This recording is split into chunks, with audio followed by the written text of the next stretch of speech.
Pues bienvenido, Pepe, qué padre que nos acompañes, gracias por estar aquí, por apoyarnos con este espacio, este ratito, y bienvenidas a las personas que nos escuchan y que nos ven también. El día de hoy, bueno, pues es diciembre de 2025, queremos platicar un poco de tema de calidad del aire, que con Pepe he trabajado mucho en eso, hemos trabajado mucho también en diferentes temas, pues de ciudadanía, de participación ciudadana, de temas de medio ambiente. Entonces, pues primero les queremos platicar, o más bien quiero que Pepe nos platique un poquito de él, sus estudios y todo, para que pues, nos vayamos sintonizando. Y luego platicaremos un poco de los proyectos y nos entramos pues ya de lleno al tema de la calidad del aire. Entonces, Pepe, pues una vez más bienvenido, qué padre que estés acá.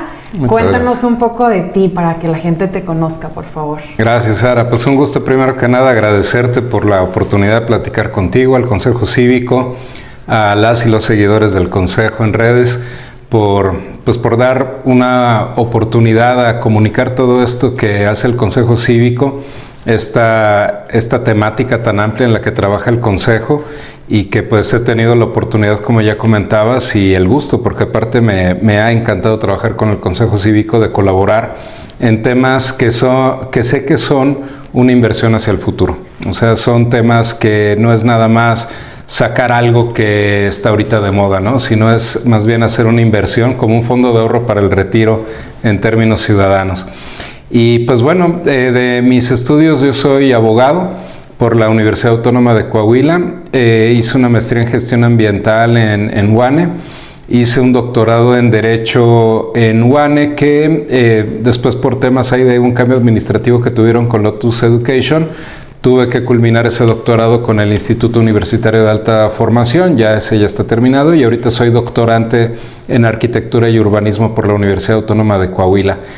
Y pues ya desde hace un rato he tenido oportunidad de colaborar con ustedes en temas que me encantan y que me apasionan, como lo es el tema ahorita comentabas del cambio climático, pero particularmente mis dos áreas de enfoque, temas ambientales y temas urbanísticos, desde el punto de vista jurídico, pero también un poco más práctico. Y el más importante, creo yo, el de la participación y sobre todo la incidencia ciudadana en temas de agenda pública. Sí, así es. A mí también me ha gustado mucho colaborar contigo. De entrada, bueno, creo que todo empezó primero, pues antes de pandemia, estaba haciendo memoria también. Y en ese momento, pues era en temas, bueno, de juventud. Yo me acuerdo porque estaba José Almanza también, y creo que fue a través de José Almanza. Pero pues sí, ya tiene bastante. Y bueno, creo que lo siguiente que recuerdo, que es pues de lo más reciente, fue con los vecinos ahora en verano, sí, que estuvimos trabajando después de las inundaciones, que pues a lo mejor la gente acá de Saltillo se acuerda, que fue, no recuerdo si junio, julio de este verano, que se nos vinieron varios días de lluvia y se inundó una buena parte de la ciudad. Y bueno, el tema de los arroyos que tenemos en Saltillo, que tristemente son basureros, pues fue una razón que nos unió todavía más para trabajar en conjunto con los vecinos. Y seguimos trabajando. De hecho, ese va a ser un tema que queremos platicar en enero, por otra reforma que estamos promoviendo de temas vecinales. Y la semana pasada, pues ya de tema de calidad del aire, bueno, la semana pasada, digo específicamente la semana pasada, por un pues foro que nos invitaron a hacer de CICA, del Centro de Investigación en Química Aplicada. Pero bueno, igual hemos estado trabajando en este tema con organizaciones, que será, yo creo que unos 2-3 meses, o a lo mejor un poquito más. Sí, ya. Ajá. Yo creo ya va para el año que empezamos, porque a principios de este año hicimos la visita al arroyo Ceballos. Exacto. Para ver los temas de pues, basura y temas ahí que evitan que fluya el agua adecuadamente, ¿no? Exacto.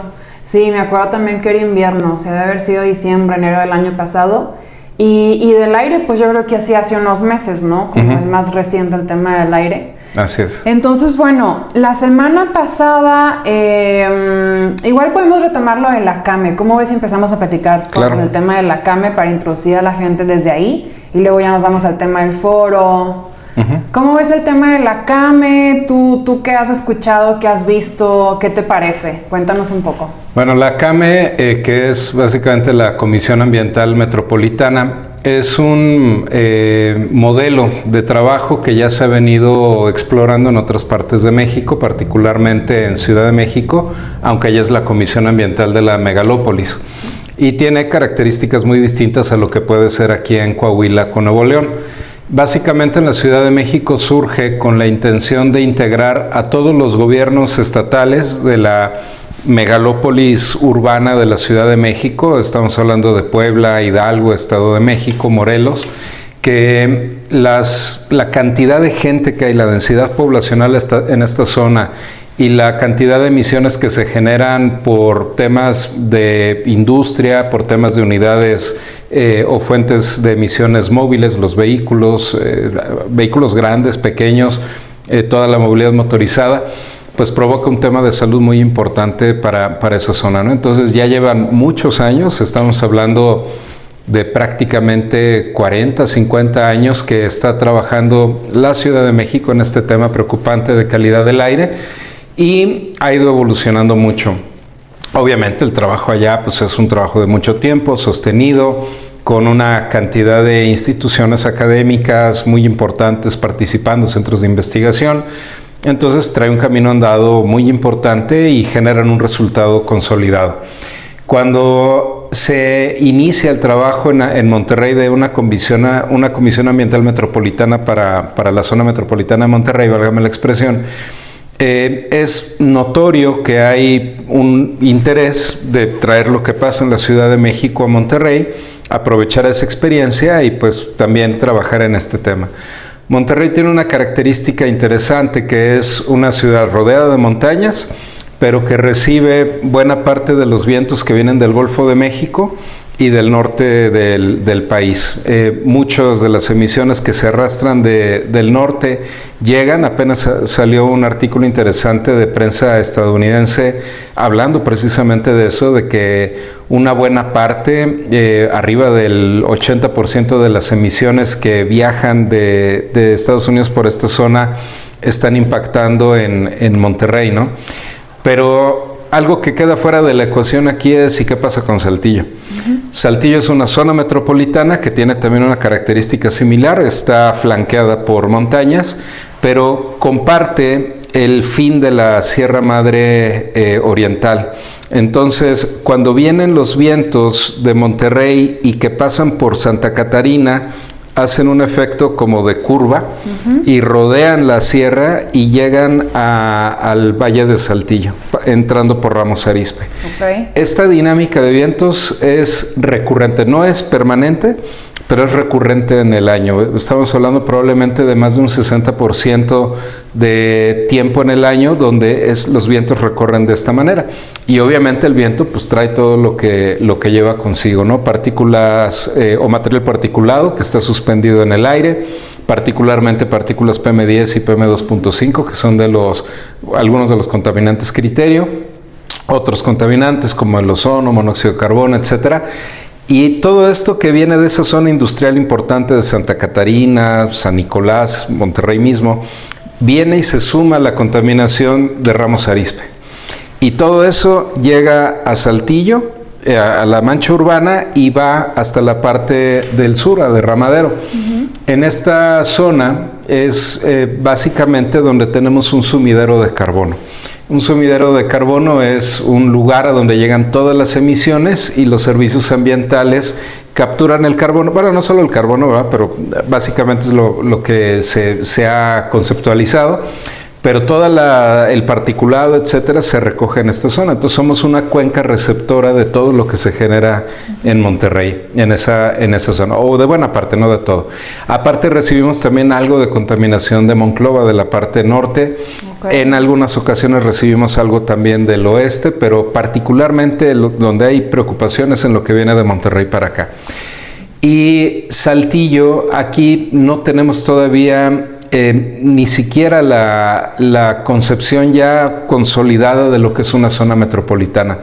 Saltillo, junto con Arteaga y con Ramos Arizpe, que es con los municipios con los que formamos una zona metropolitana, no tenemos una integración planeada. Ha sido una integración casual, incidental, que se va dando exactamente con la cotidianidad y que pues conforme va creciendo Saltillo y va creciendo Arteaga y va creciendo Ramos, pues se van juntando, pero no hay una planeación específica para esa integración metropolitana. Hubo un plan que se hizo en el año 2005 para este efecto, pero se quedó en el tintero. Se hicieron algunos esfuerzos. Cuando yo estuve en el Consejo de Planeación de la Región Sureste, hicimos un esfuerzo por actualizar esta planeación. Se hizo un trabajo interesante, pero ha sido difícil vender la idea a los gobiernos municipales de la importancia de ya homologar reglamentos, homologar políticas públicas para hacer esa integración metropolitana. Y entre esos pendientes de integración está, por supuesto, el tema de calidad del aire. Entonces, la intención de hacer una Comisión Ambiental Metropolitana para Saltillo tiene que ver con la manera de integrarnos con la zona metropolitana de Monterrey, con su Comisión Ambiental Metropolitana que ya está funcionando, y hacer una comisión intermetropolitana. Pero tenemos todavía una pequeña o una gran deficiencia en este sentido. Nos llevan un buen tramo recorrido allá. Claro. Entonces, si nos incorporamos, nos vamos a incorporar y apenas iniciando la curva de aprendizaje, cuando allá ya llevan un andamiaje estructurado, ya tienen una comisión funcionando, ya tienen participación ciudadana buscando incidir en estos temas, y aquí apenas estamos iniciando. Entonces necesitamos antes, es mi percepción, claro, antes de iniciar con una Comisión Ambiental Metropolitana intermetropolitana, primero empezar a tener bases sólidas y sobre todo una percepción ciudadana, más que percepción, una noción de que la participación ciudadana es efectiva, está teniendo peso, está teniendo o logrando incidencia en las decisiones públicas.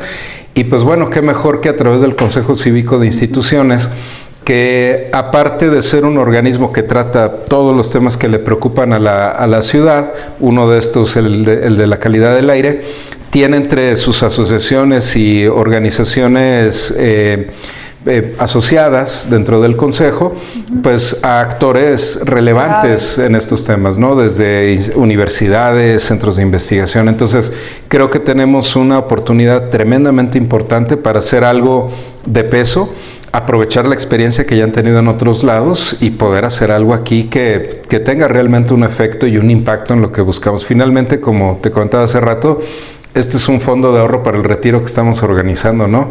Y no me gustaría a mí llegar a la tercera edad y voltear a ver una ciudad que, pues, pudiendo yo haber hecho algo por la calidad del aire, al igual que mi generación, nuestra generación, pues veamos que no hicimos mucho, ¿no? Y llevarnos eso en la conciencia. Sí, de la semana pasada del foro, por ejemplo, algo que todavía traigo en la mente es un video que puso Alejandro Lozano antes de su intervención, al principio del foro. Me pareció maravilloso porque me acuerdo ser un video cortito, pero se me quedó grabadísima la imagen de unos drones limpiando. Son unos drones como vemos los aviones, así que pues que van bajando, llegando a los aeropuertos, pero pues eran drones igual enormes que estaban limpiando el aire. Entonces, pues creo que sí, pues es una realidad que nos estamos acercando a un momento crítico, y como tú dices, tal vez si llegamos a la tercera edad, tú y yo, a lo mejor también, o hay estos drones, o ya no vamos a poder ni siquiera salir, o ya vamos a tener algún mecanismo que usar, pues para poder respirar, no sé, o sea, a lo mejor se puede como convertir, o se está convirtiendo cada vez más en una catástrofe. Entonces, cuéntanos un poco de las, tal vez, consecuencias que ahorita ya hay en nuestro día a día. Por ejemplo, hace poco estaba platicando con el equipo, unas 2 semanas, yo creo, mediados de noviembre, por ahí, tuve una posada en la noche, al aire libre, y les estaba platicando, fuimos a hacer algo, en algún traslado platicábamos, y yo les decía que yo estaba en la posada platicando con la gente y de repente me lloraban los ojos. Y eran, no sé, 8 o 9 de la noche y estábamos en una palapa. Entonces yo decía, qué raro, pues andaré muy cansada. O sea, yo pensando en, pues, en mi rutina. Pero días después dije, no es el cansancio. Seguro tiene que ver la calidad del aire. Sí. Eso por un lado, por otro lado también pues toda la gente con cambios de clima se empieza a enfermar, pero no son solamente los cambios de clima. Entonces cuéntanos un poquito de lo que ya estamos viviendo de consecuencias de la calidad del aire y lo que podría mejorar nuestra calidad de vida con una mejora en la calidad del aire. Cuéntanos un poquito de eso, por favor. Pues aquí en este tema hay que partir de la importancia de los grupos sociales más vulnerables, ¿no? Estamos hablando de las infancias y de la tercera edad, básicamente. Aparte de personas que tienen alguna situación de salud, como una EPOC, una enfermedad pulmonar obstructiva crónica, que les puede estar generando la acentuación de la contaminación, problemas adicionales a los que ya tienen. Las y los niños que están en pleno desarrollo respiran en promedio por kilo de peso, respiran más oxígeno que una persona adulta, ¿no? Y una persona adulta mayor pues también tiene ya vulnerabilidad en su sistema respiratorio, en su sistema inmunológico. Entonces, estas afectaciones que está viviendo toda la población, pero particularmente estos grupos, pues impactan directamente en su calidad de vida y en su esperanza de vida. Claro. Ha habido un aumento tremendo de asma en las infancias, y esto tiene que ver directamente con partículas o el material particulado suspendido que está en la zona, y que aunque no tenemos el sistema de medición adecuado, que ese también es un pendiente tremendo que hay aquí en el Valle de Saltillo, claro. El sistema de medición que se tiene pues ya nos indica que hay un problema muy grave, ¿no? A mí me llamaba mucho la atención haber escuchado que decía Gaby de Valle del Implan, que ahorita están, bueno, y también este doctor, se me fue ahorita el apellido. Creo que sí.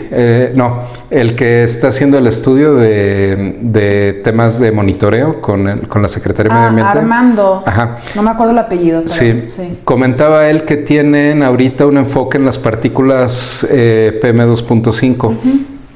Y bueno, eso evidentemente es importante, pero también los demás contaminantes criterios son importantes, ¿no? Entonces, aún con ese sesgo de medición, y sin un modelado adecuado de la cuenca atmosférica, pues es muy difícil que tengamos una planeación adecuada de la cuenca, ¿no? Y eso nos lleva a estar tomando acciones más bien reactivas en vez de planeadas, no anticiparnos a lo que sucede, sino ya con lo que sucedió, ver cómo le hacemos, ¿no? Y la invisibilidad de estos temas provoca que pues a lo mejor no estamos haciendo suficiente para estos grupos vulnerables. Esto no significa que el gobierno no esté haciendo esfuerzos para ello. El ejemplo es precisamente esto, ¿no? Lo que está haciendo este doctor con la Secretaría de Medio Ambiente del Estado, lo que se está haciendo en el Implan y la Dirección de Ecología para hacer mediciones puntuales. Pero hay varios compromisos del programa de calidad del aire, el ProAire, que vence el año que entra, ya vence su temporalidad, si no mal recuerdo. Y pues no se han cumplido muchos de los compromisos que están por ahí, ¿no? Particularmente algunos de los más relevantes, la verificación vehicular, el tema de que tenemos ahorita solamente verificación pasiva, que es una verificación donde el vehículo está estático y lo aceleras para medir las emisiones que genera. Hay otro tipo de verificación que es mejor, que es la dinámica, donde tú pones el vehículo en unos rodillos, y cuando tú lo aceleras está rodando sin moverse del lugar el vehículo, y puedes medir de otra manera el esfuerzo que hace el motor y las emisiones que genera, ¿no? Entonces tenemos esos pendientes que son importantes. Ahora, no son, perdón por cómo lo voy a decir, pero así es como se ve en Ciudad de México, Toluca, etcétera, ¿no? No son un mal negocio, al contrario, son un negociazo para quienes le entran esos temas. O sea, creo que hay un tema ahí de un pendiente de análisis de por qué eso que está mal negocio no lo estamos haciendo acá. Falta de visión, tal vez, porque a lo mejor, como tú dices, tal vez se escucha mal, pero eso es un ganar-ganar. Ajá. Oye, tú le ganas como con un centro de verificación, tú le ganas llevando tu carro a verificar y al final pues contaminamos menos. Exacto. Sí, ese tema creo que es uno relevante. Y bueno, y en ese sentido es precisamente donde es claro que el gobierno no lo puede hacer todo. Claro. Necesita entrar también la iniciativa privada, la sociedad civil organizada. Y es la idea de que se creen este tipo de organismos donde podamos estar juntos pensando cuáles son las soluciones a las problemáticas que estamos viviendo y anticipándonos a esas realidades que ya tal vez cada vez se nos está cortando el tiempo de anticipación, ¿no? Porque los riesgos son cada vez más inminentes, cada vez más severos. Ahorita comentaba sobre las inundaciones, ese trabajo que empezamos a hacer con los vecinos y las vecinas del sector que colinda con el arroyo Ceballos en la parte norponiente de la ciudad. Y pues bueno, las afectaciones, ellos dicen, es que hace 5 o 10 años no teníamos esto y ahorita ya está muy fuerte, y luego le echamos la culpa al gobierno, ¿no? Claro. Pero a ver, ¿qué tanto tiene la culpa el gobierno? Que tiene seguramente algo de culpa, pero ¿qué culpa también tenemos nosotras y nosotros como ciudadanos?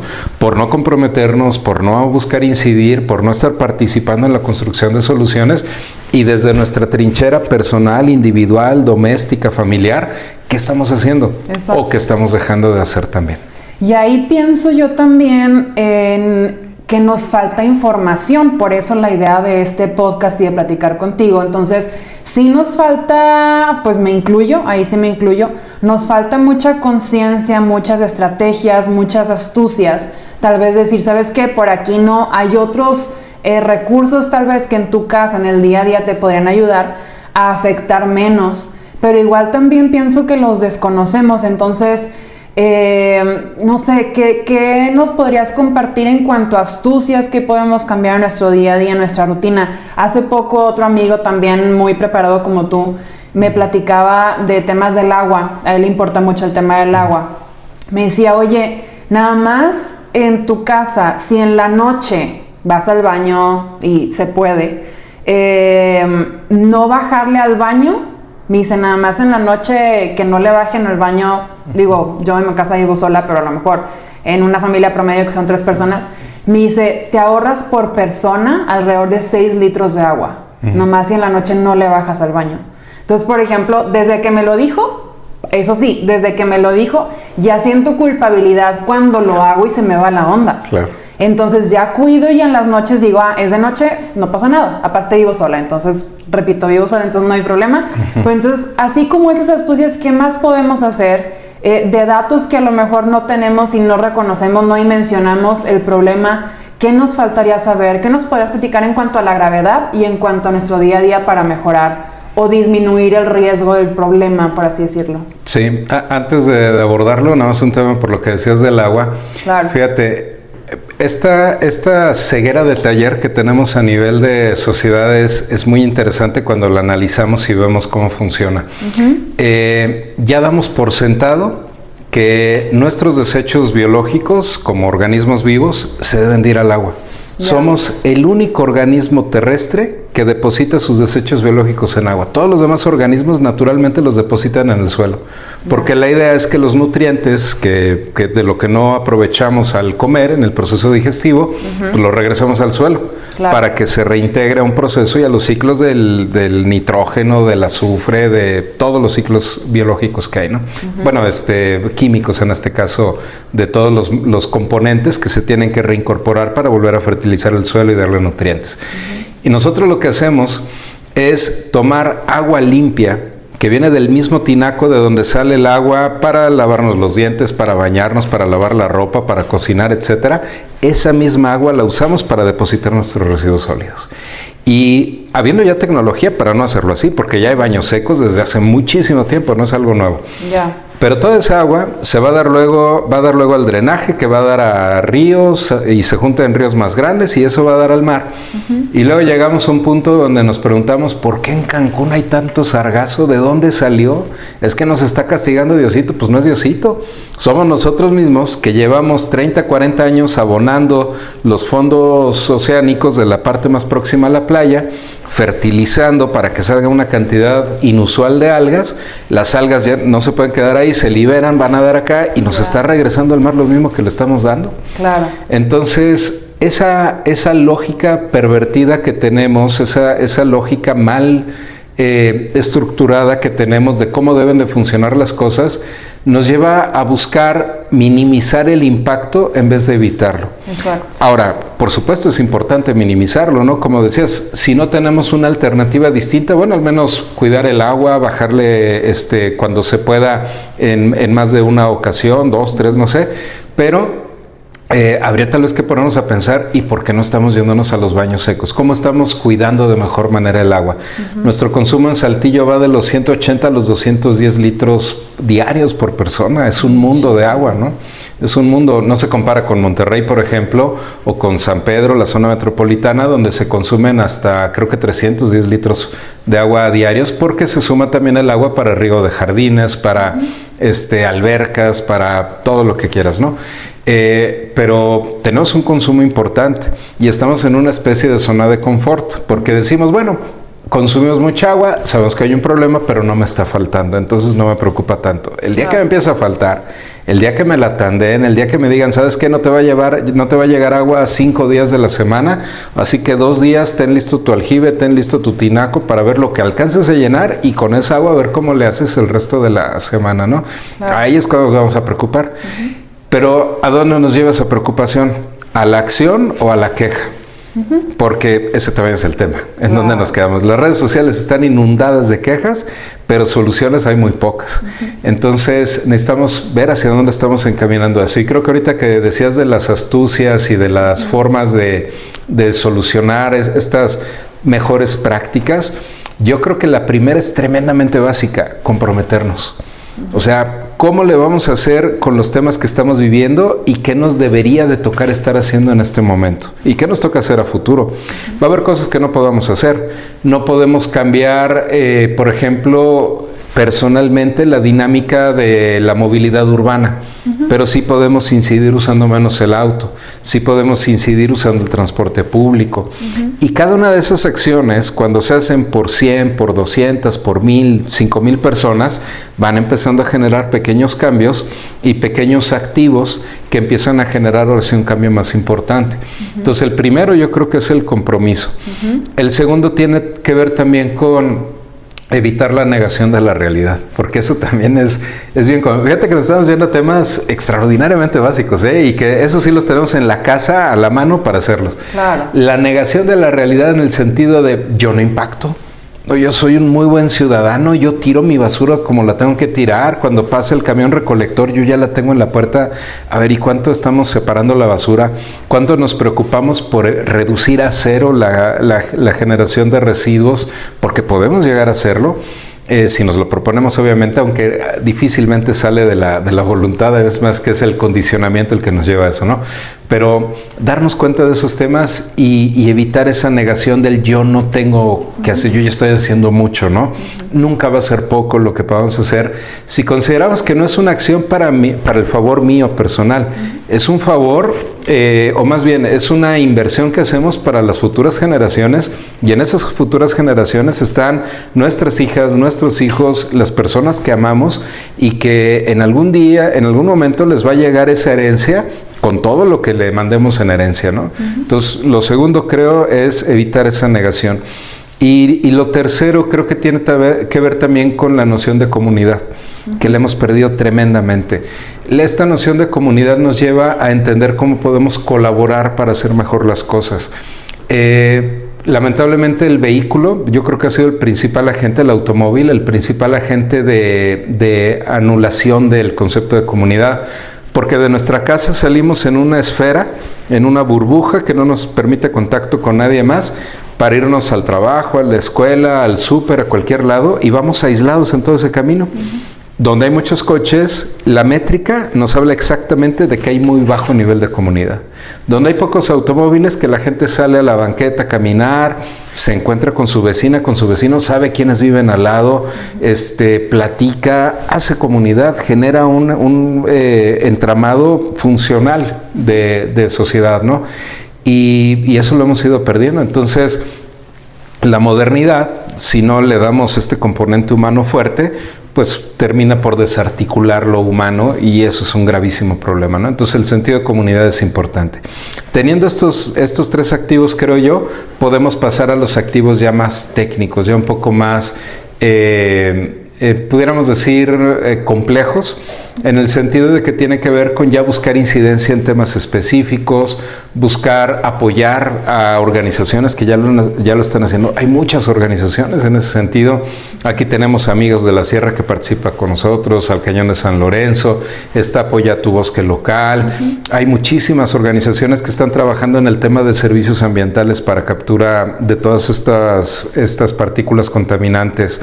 Pero hay otras, ¿no? Hay algunos otros esfuerzos ciudadanos como el que estamos tratando de integrar de la Comisión Ambiental Metropolitana y del esfuerzo ciudadano que estamos buscando integrar para apuntalarlo.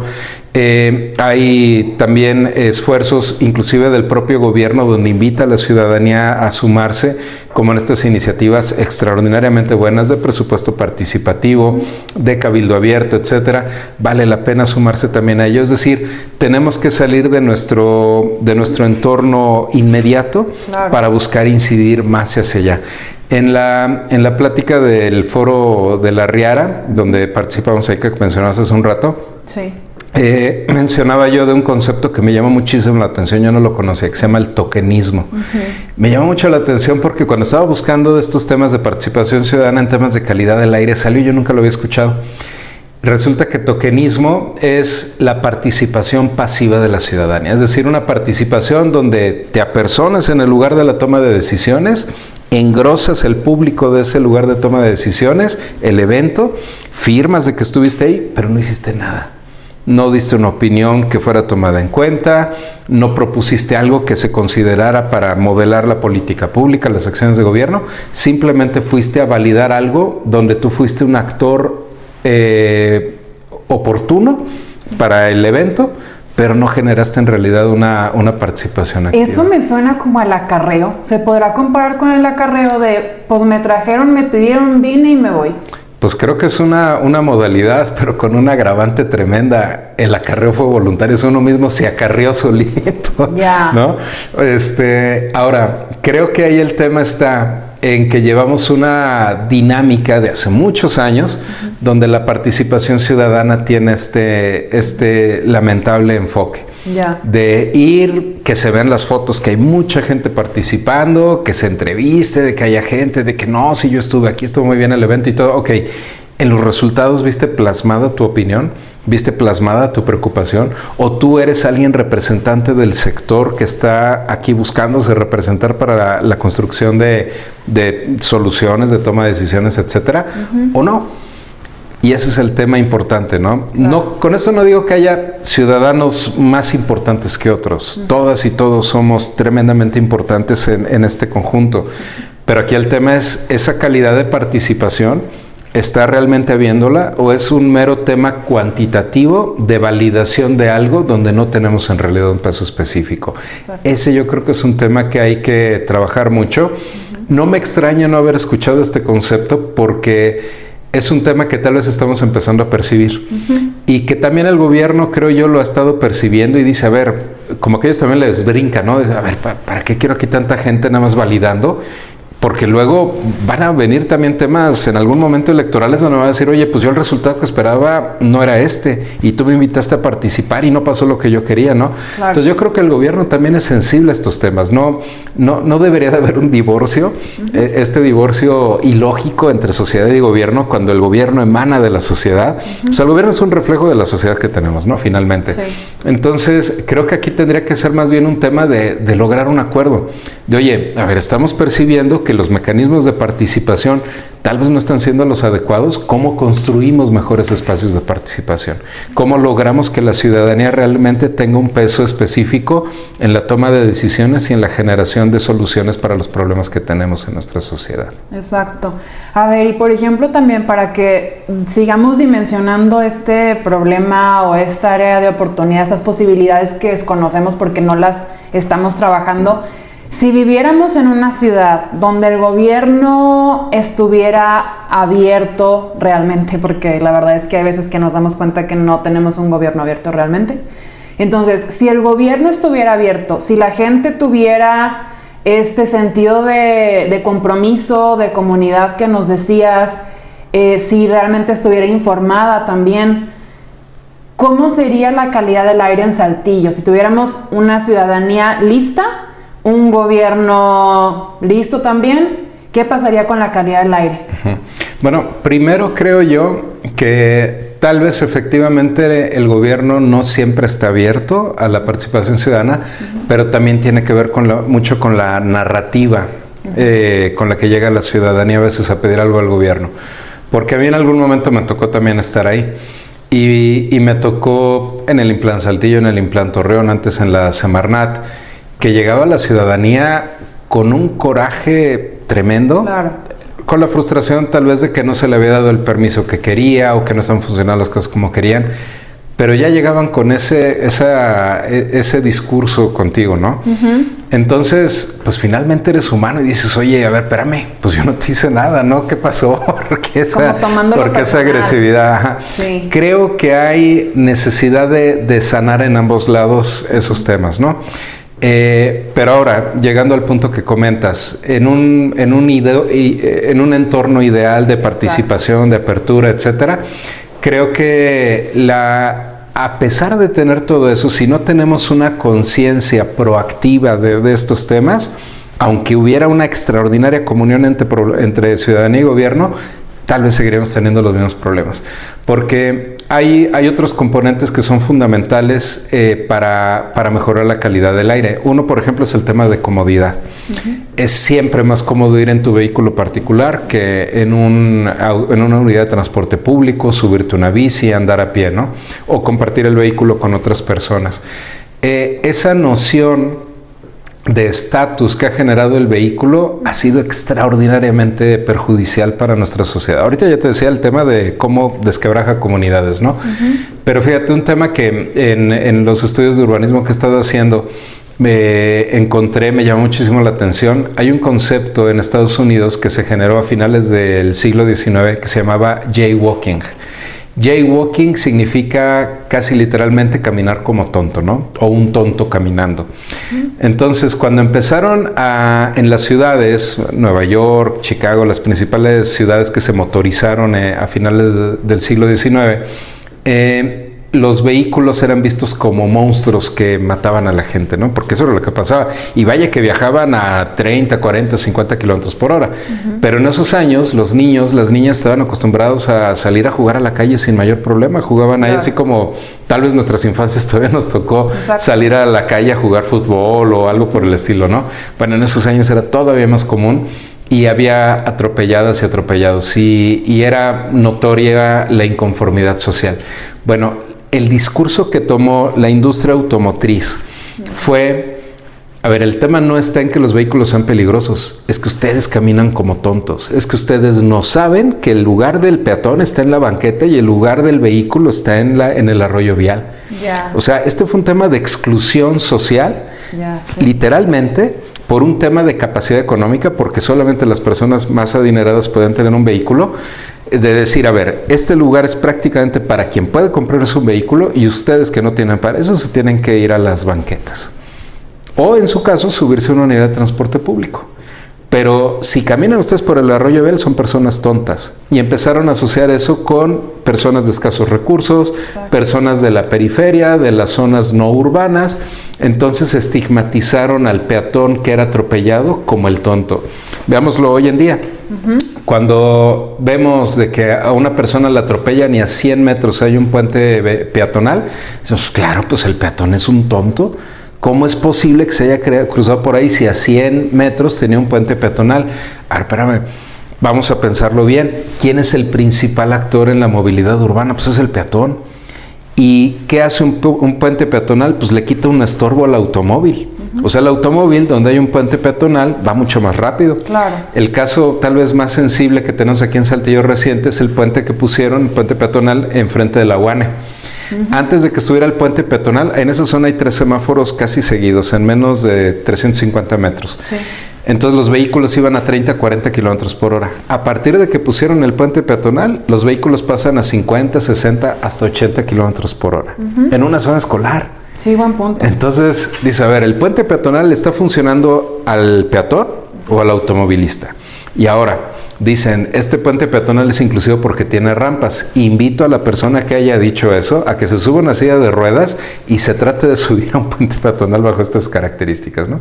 O a una persona de la tercera edad, o a una mujer embarazada. No. Es imposible, ¿no? Entonces, este tema de la estigmatización de que todo lo negativo es lo que no viaja en automóvil, y lo positivo, lo atractivo, lo que te da un estatus económico es usar el automóvil, se traduce a la comodidad como la conceptualizamos hoy en día, pero aparte ya lo damos por sentado.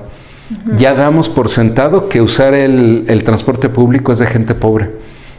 Y lo vemos así, así como, ¿cómo va a subir al transporte público? Pues van a decir que no tengo dinero. Pero porque así te lo dan también. Sí. Te lo dan así porque las condiciones del transporte público así son. Ajá. Entonces, de alguna manera te reafirman eso porque te están dando un servicio deficiente. ¿Me explico? Tiene, por supuesto, tiene que ver con eso y con otro factor adicional. Aquí en Saltillo, por ejemplo, las rutas de transporte público las concesiona el ayuntamiento, pero el transporte de personal, el transporte escolar y el transporte turístico lo autoriza el Estado. Y desde mi percepción creo que no se están hablando mucho, porque compiten demasiado las rutas de transporte de personal con el transporte público de ruta, en el sentido de que le ganan mucho transporte, y hemos visto cuántas rutas de transporte urbano municipal han desaparecido porque no pueden competir. Es decir, no hay una buena ponderación de qué tanto impacto va a tener una nueva serie de unidades, 10 unidades más de transporte personal en cierta ruta, cómo va a afectar a una ruta ya establecida que tiene su concesión, con un tema adicional.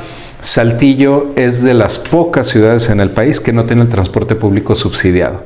El primer subsidio que ha habido ha sido este de las rutas gratuitas, pero antes no había ningún subsidio. Es positivo que haya un subsidio, por supuesto, es positivo lo de las rutas, me parece una apuesta interesante. No sé cómo vaya a funcionar, tengo mis dudas en ese sentido, pero ya es un mensaje muy bueno de que, a ver, le estamos invirtiendo al transporte público con algo que ya está pasando. Pero ¿y las demás rutas? ¿Cómo se les va a dar el subsidio para que puedan normalizarse, ¿no? con lo que tiene el nuevo transporte gratuito? Porque esos tienen buenas unidades, tienen comodidad, están respetando las frecuencias, etcétera, y las otras rutas, pues tal vez no. Entonces, ese desincentivo para usar el transporte público, pues ya pega, ¿no? También el peatonal. Si tú caminas en el centro de la ciudad por la calle de Castelar, te vas a encontrar con una banqueta de casi 30 centímetros de ancho, 40 centímetros de ancho cuando mucho, en una parte.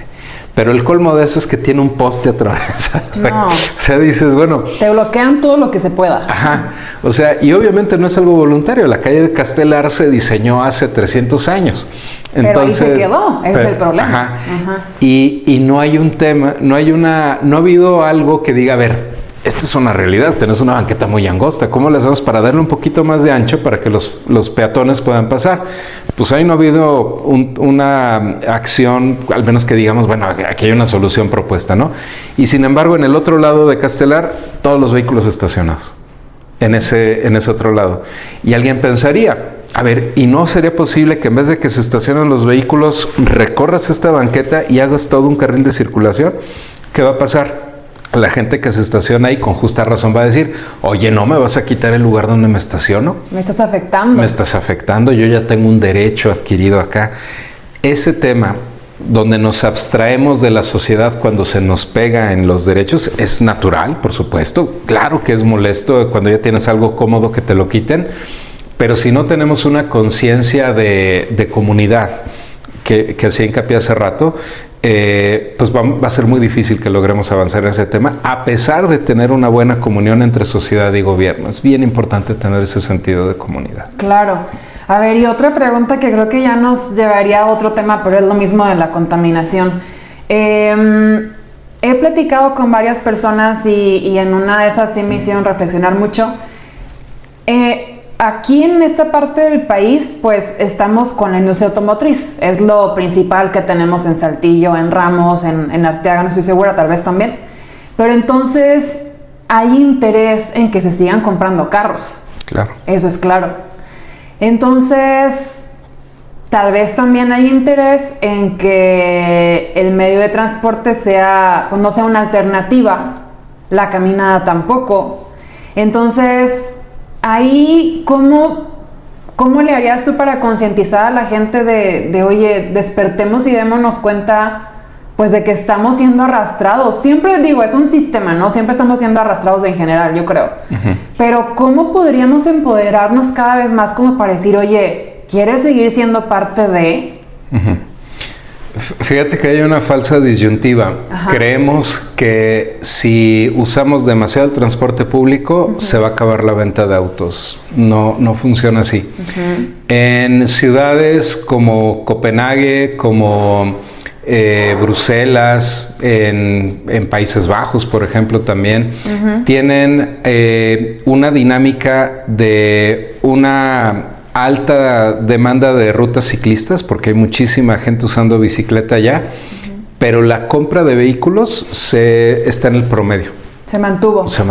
No tiene nada que ver. ¿Pero no baja la contaminación?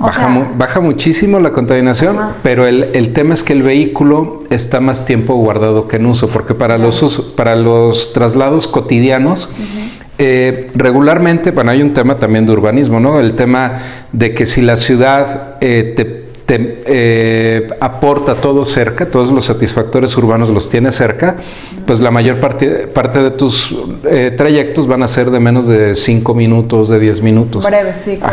Entonces los puedes hacer a pie, los puedes hacer en bicicleta, ¿no?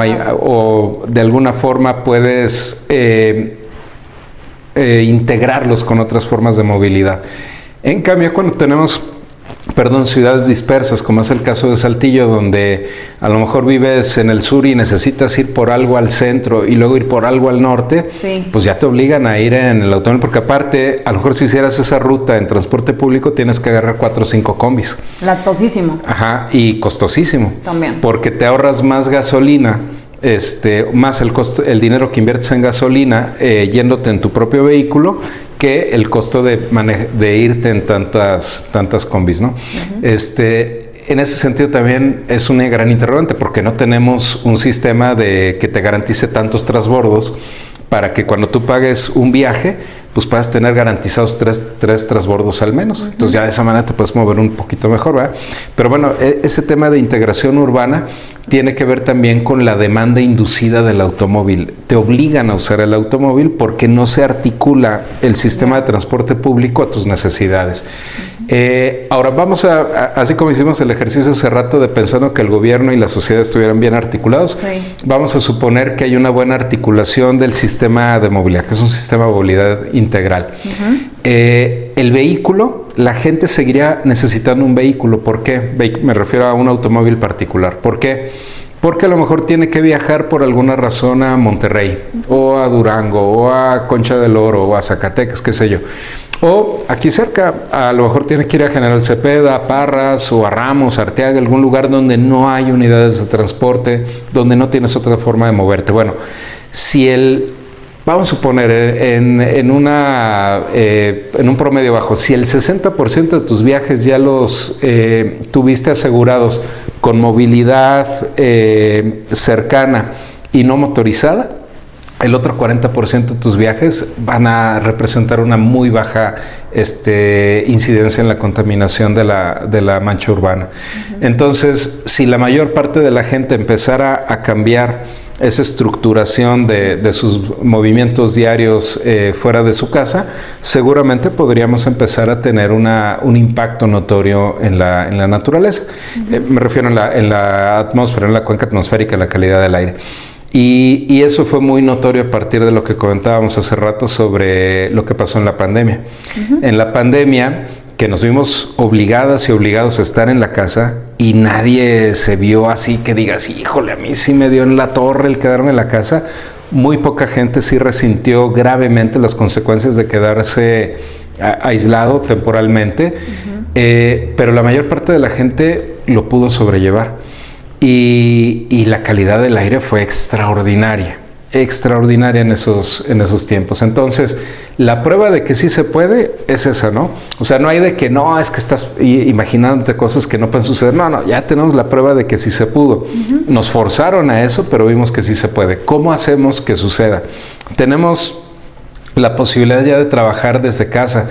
Algo que hicimos en el Consejo de Planeación fue, a ver, ¿cuánto nos va a costar al año tener oficinas y tener todo el mobiliario, etcétera? No, pues tantos miles de pesos. Oye, ¿y si hacemos puro home office y nos comprometemos religiosamente a los entregables, a todo eso, sin tener un horario de oficina, pero sí estar trabajando en el horario que corresponde? Dijimos, oye, pues a ver, vamos a arriesgarle, ¿no? Claro. Funcionó extraordinariamente bien. Y algo adicional, la competitividad fue más. Y algo que no medimos, si hubiera sido interesante medirlo, ¿qué tanto impactó eso en la calidad de vida con tu familia? Porque estás más tiempo con tu familia, porque fortaleces ese primer momento de la comunidad, que es el núcleo familiar. ¿Cómo se fortalece? Pues con convivencia. Exacto. Entre más tengas convivencia, respetando por supuesto los tiempos de trabajo, lo que necesitas hacer, cómo tiene un impacto positivo, ¿no? Entonces, creo que ya tenemos todo lo necesario para transformar la forma en que nos pues sí, en que realizamos las actividades cotidianas, y creo que podemos aspirar desde ahí a generar mejores impactos, inclusive en la calidad del aire. Exacto. Oye, por ejemplo, en cuanto a información, para terminar así ya como última duda, creo yo, y me gustaría que me dijeras que estoy equivocada, que no hay algún sitio todavía recomendable que podamos decirle a la gente, claro, métete a este sitio del municipio o a este sitio del gobierno estatal. Creo que todavía no hay alguna plataforma en la que podamos meternos a revisar temas de datos de calidad del aire. En caso de que sí, compártenos cuál, ojalá que sí haya, que creo que todavía no estamos ahí. Pero en caso de que no, pues creo que conviene platicarle a la gente de lo que estamos organizando para que se mantengan al pendiente, y pues invitarlos a que, pues de entrada, pues que sí, que estén al pendiente tema de Consejo Cívico en las redes sociales, pues para que sigan el esfuerzo que vamos a planear, que en el 26 ya debe tener algo de información, porque creo que algo muy importante es eso, que la gente tenga datos a la mano. Y bueno, si tú sabes de alguna plataforma para que la gente pueda revisar datos, pues bienvenida. Sí, pues, perdón, el Implant tiene todos sus sensores con un reporte en tiempo real de lo que están capturando de información. La página es accesible, es un sistema de una interfaz muy visual, pero no mide todos los componentes criterio. Ese es uno de los grandes pendientes que se tiene, porque no hay observatorios adecuados para ello, ¿no? Son demasiado caros. O sea, esa es una realidad también. Es una inversión muy importante la que habría que hacer, no solo para comprar el equipo, sino para mantenerlo funcionando también. Pero empieza a ser algo muy necesario, ¿no? Bueno, ya lo es.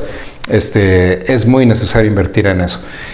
Por otro lado, está la red universitaria de observatorios atmosféricos que tiene la UNAM, y en esta red está integrado el observatorio de la Narro, que es un observatorio que está prácticamente en la última parte de la cuenca de este sumidero de carbono que comentábamos hace rato.